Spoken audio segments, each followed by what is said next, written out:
Já, velkomin á Frelsi TV. Ég ætla aðeins að fjalla Bitcoin og það er líka til fleiri svona gjaldmiðlar, Litecoin og Quark og fleiri sem eru er að pröfa þetta. Og þetta er svona fólk ýmist hatar þessa hugmyndi eða elskar hana. Og það er ljóst að þetta sem við kallum fiat currency system, sko þetta peningakerfi sem við höfum í dag, krónur, dollara, eitthvað slíkt, þetta var á sínum tíma allt saman tengt við einhver verðmæti, áþreifanleg verðmæti eins og gull. Gull var mikið notað sem bakland fyrir peninga.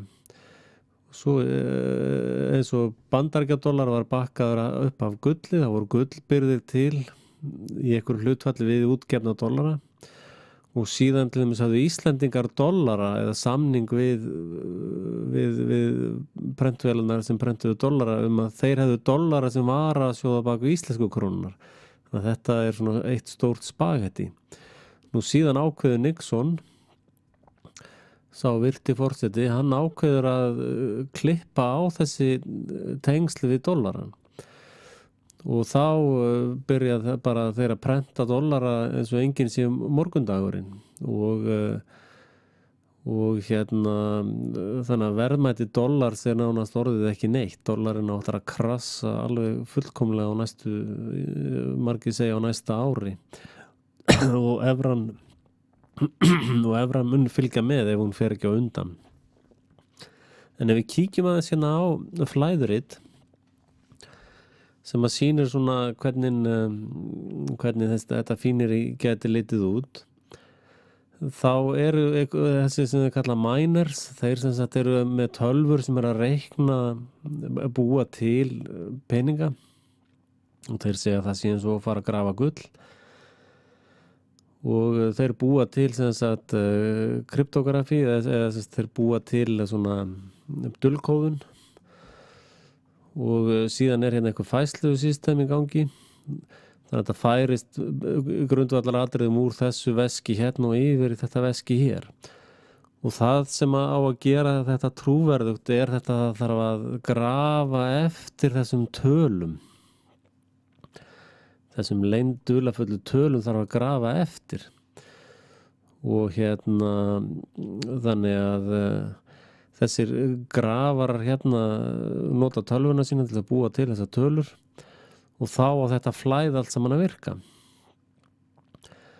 En það eru einu verðmæti sem standa á bak við Bitcoin eru þessar tölur sem eru búnar til hérna. Og svo verið að ráðleggja fólki með þessi að selja gullið sitt til þess að kaupa svona ímyndaða digital peninga. Sko, það er þetta er ekki, þetta er af öllu líkindum Ponzi scheme. Ef þú kannt á Ponzi scheme þá getur þú grætt alveg fullt af peningum á þessu. En ef þú kannt ekki á það þá ertu sennilega situr í súpunni með fjárhagslegt tap. Þetta er sama á keðjubréfin. Þetta er sama systemið og það. Og ef þið hafið einhvern veginn tekið þátt í keðjubréfi þá endilega látum við vita að þið grætt einhvern veginn á því. Að þetta er svolítið svoleiðis. En hins vegar er alveg, þið sjáu hérna bara markaðinn hvernig þetta rauk upp úr verði. Þetta var komið í 1200 dollara, þetta var orðið jafn dýrt og gull sem að segja mér að þetta er algjört rugl og vitleysa sko. Það þarf enginn að segja mér einhverja svona tölur í tölvu séu verðmætari heldur en gull. Ég get bara skrifa hérna í töflureiknirinn hjá mér. Ég get bara skrifa hérna sjáðu í litla kalkulatorinn minn. Þar get ég skrifa bara alls konar tölur. Sjáðu, hérna er ég með svona kalkulator. Hérna get ég skrifa bara, segjum 1, 1, 2, 3, 1, 2, 3, 1, 2, 3, 1, 2, 3, 1, 2, 3. Ja, ég kann ekki eins og segja þessa tölu, en eru þið til í að selja mér eitthvað fyrir þennan pening hérna? Ég skal kópera þetta og senda ykkur þetta í tölvupósti. Hvað vil ég selja mig fyrir þetta? Eða segjum bara þú átt skuldlausa íbúð sem kostar 18 milljónir og ég skrifa hérna 18, 1, 2, 3, 1, 2, 3, 1, 2, 3. Ef ég sendi þér þessa tölu hérna, sjáðu hérna, ef þú átt íbúð sem kostar 18 milljónir og ég býtir svona bitcoin hérna, já, nú skil ég hvað er að gerast, það þegar ég hýta á takkana þá fer hún. En þið skiljið pointi, ég skrifa bara einhverja tölu hérna, segjum bara 18 milljónir, 1, 2, 3, 1, 2, 3, 1, 2, 3 hérna, 18 milljónir held ég, þetta er einu og mikið.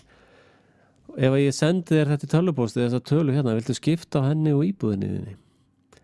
Eða bara bílnuðinum, þá get ég skrifa bara, segjum bara að ég 4 milljón krónar bílskuldlausan, það er á 4, 1, 2, 3, 1, 2, 3, þetta ekki 4 milljónir, já, ég sendi þetta bara í tölvupósti og verður þá ekki kvitt. Þetta er voðalega mikið svona dæmi, sko. Og hérna, en hins vegar er þessi hugmynd rosalega byltingakend og ég hljóma nú örugglega eins og postmasterinn á pósthúsinu þegar að tölvupósturinn kom og segja, þetta er nú bara eitthvað svona elektrónisku póstur. Ég er þar með ekki að segja að það muni koma einhver elektróniskur gjaldmiðill sem muni algjörlega ryðja öllum öðrum gjaldmiðlum úr vegi. En það er einmitt það sem að við samsæringar er svo hræddir við, það er þetta eina alheims peningakerfi, sérstaklega á digital formi. Og eitt sem að við tökum eftir til dæmis með bitcoinið, að þú getur rakið sko eins og með dollar eða 5.000 skall frá Seðlabanka Íslands. Ég get ekki tekið 5.000 skall og sagt já og rakið hvern einasta sem hefur haldið eða keypt eða selt með þessu 5.000 skalli, en það getur með bitcoin. Þú getur séð alla sem hafa keypt og selt með þessum bitcoin. Og ef þið horfið á hérna djúpi vefurinn vídeo hjá mér áðan, þá sjáum við að það sem að flestir vita eru bara eitthvað 5% af internetinu eða 4%. Síðan kemur þarna 96% af internetinu er lokað það sem kallað deep web og það er allt saman ennþá á softwareleginum. Síðan er ennþá deepri web og það er allt saman á hardwareleginum.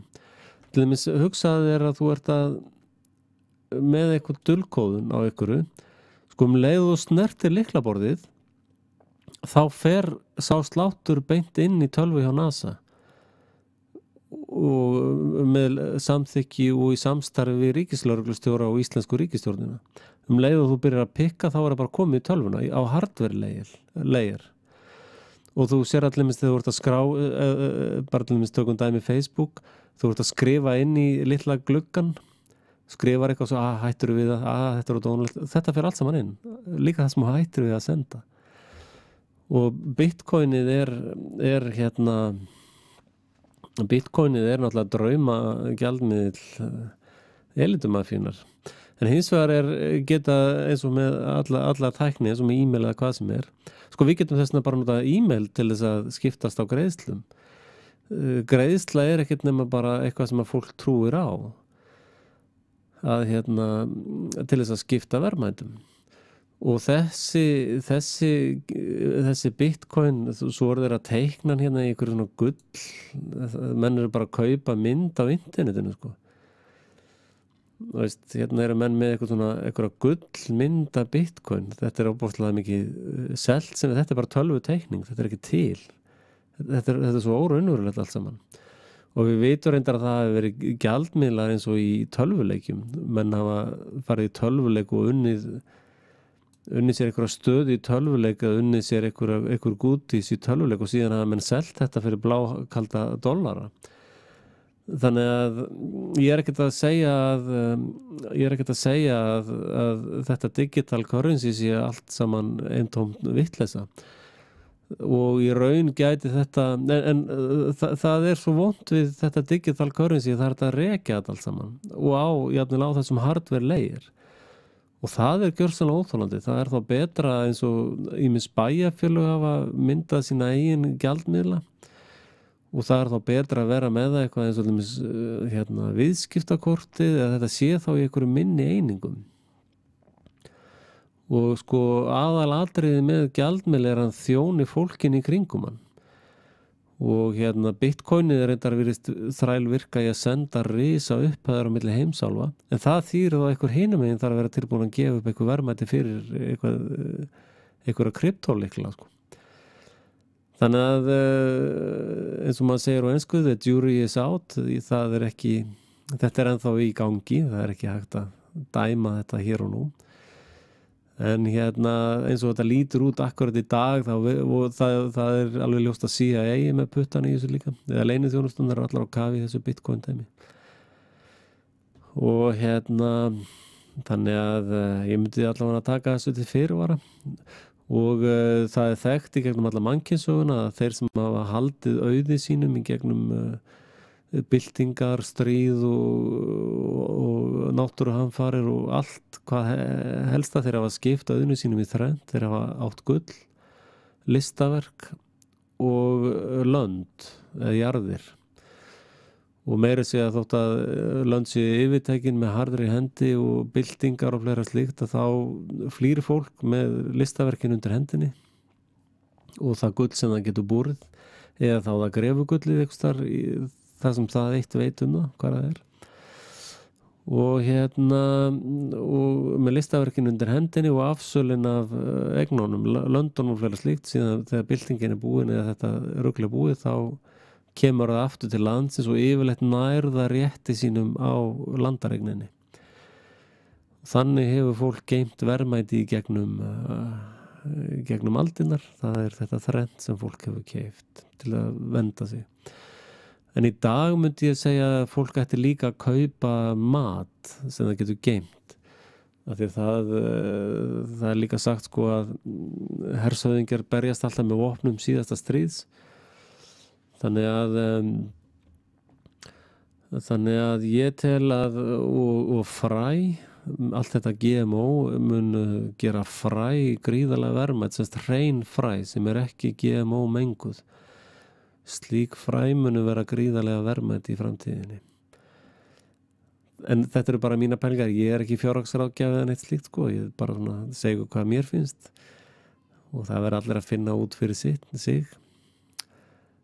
En farið varlega og kannski Íslendingar taki bara upp bitcoin í staðinn fyrir íslensku krónuna. Ég sagði nú við Svíar voru að kvarta á það svo erfitt með útflutning. Sænska krónan svo sterk, þetta situr allt stopp í útflutningi á. Ég sagði, vil ég ekki bara taka upp íslensku krónuna? Hún gerir ekkert annað en að falla og handónýtt. Það hlógu menn nú svolítið. Sennilega væri sniðast fyrir Svíja að taka upp íslenska krónu. Takk fyrir, bless.